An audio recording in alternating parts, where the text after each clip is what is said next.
starting is yellow and red. Yellow and red. If you know what color we're going to be making on this color, when we mix yellow and red, what color are we going to be making? I hope you said orange. So please watch before you do anything. Make sure that you are not painting with Miss Lawson. You are painting after Miss Lawson. So if you watch me, I'm going to go over to yellow. I'm going to take my brush. I'm going to go straight down. I don't move around and back up.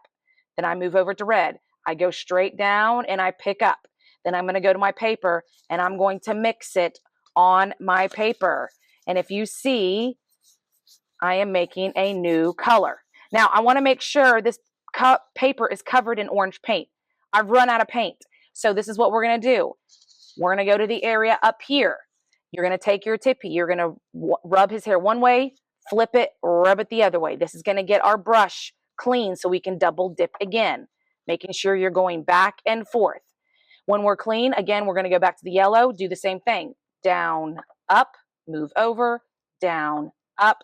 Go to our paper, and we're mixing again, getting all the white spaces filled in on this paper. Keep moving that brush until all the paint is off your brush. Okay, once we've done that, please, again, before we put our paintbrush in the house, take your brush. You're going to wipe it off back and forth. We don't want to smush Tippy's hair down. If his hair looks like this is not the correct way to clean our brush. Back and forth, back and forth. And then again, please make sure that you flip his bottom end. His bottom end goes in the house. His hair, as it falls over, just pick it up. His hair should be sticking up. That is how you put your Tippy back. And okay, we're going to be working on our pumpkin fall. This is the background we're going to be creating. So once we have our name and our teacher's code, you're going to flip your paper. It needs to be vertical, which is top to bottom. The long sides are here, short and short. So the first supply we're going to be using is a black paint stick. Remember, if you've never used these, you pop the top. There should be your stick sticking out. If you don't see it, you're going to turn the knob once or twice and you start seeing the paint stick out. We do not want to keep turning it because then the paint comes out too much. We are creating the plaid background. If you don't know what plaid is a series of lines, horizontal and vertical, that create a pattern. To create a pattern, so what you're going to do is you're going to start on the long side and we're just going to paint vertical stripes top to bottom. Make sure you start at the top all the way to the bottom. 1, 2, 3, 4, 5, 6, 7, at least 7 lines. Some of you may have a little more if you put them a little closer together. That is one part of the plaid. The next part is going left to right, which is your horizontal lines. Again, same thing. There we go. So we're done with this one. We're going to turn it down. Make sure you can get the top on and hear it pop at least or snap. This is part 1 of our creating the pumpkin. So we've created the painted paper. Now we're the background. So we're going to turn this painted paper into a pumpkin. So I'm going to move this off to the side. And remember, our paint sticks are great because this dries in 90 seconds. We don't have to put it on the drying rack. Okay, part 2, we have our painted paper. The supplies you're going to be getting for your table.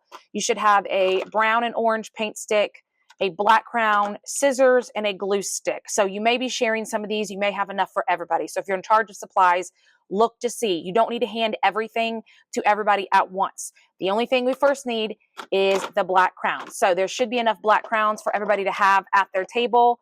We're going to take this painted paper and turn it into a pumpkin. Remember, we don't want to paint on this or draw on the side that is painted because if we mess up, we can't erase the black crown. So we're going to flip it over. And your painted paper should be vertical top to bottom. We are going to draw a pumpkin. I want to take in the middle and we're going to draw an oval in the middle, leaving room left and right. I'm going to start on top of this oval and I'm going to make a C coming off one side of the oval. I'm going to go to the other way and do a backwards C coming off the other side of the oval. So if you look, now you have a pumpkin. Now, as we cut, we want to understand we are not cutting this line and we are not cutting this line. I like to scribble them out so I know that my scissors should not touch those lines.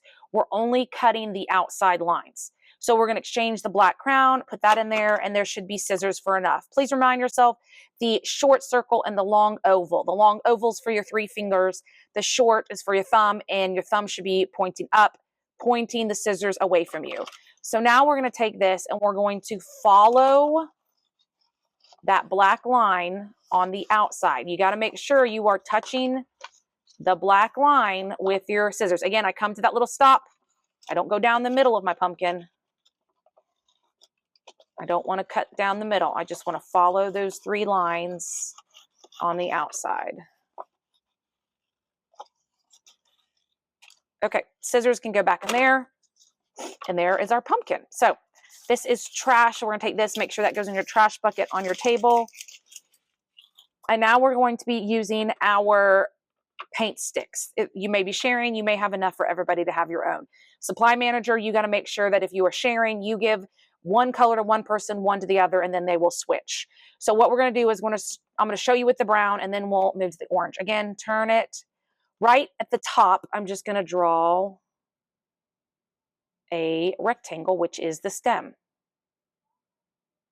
Again, if you're sharing it, pass it to the next person, turn it down, whoever's done with it, put it back. The orange is going to be using for the ridges of the pumpkin. So where I drew that line on the back, right here, I'm going to kind of draw it inside my pumpkin. And I'm going to draw one line on the outside, one line on the outside. So that way you can see those ridges again that we drew on the other side with that. Again, orange, pass it if you need to. If not, turn it down.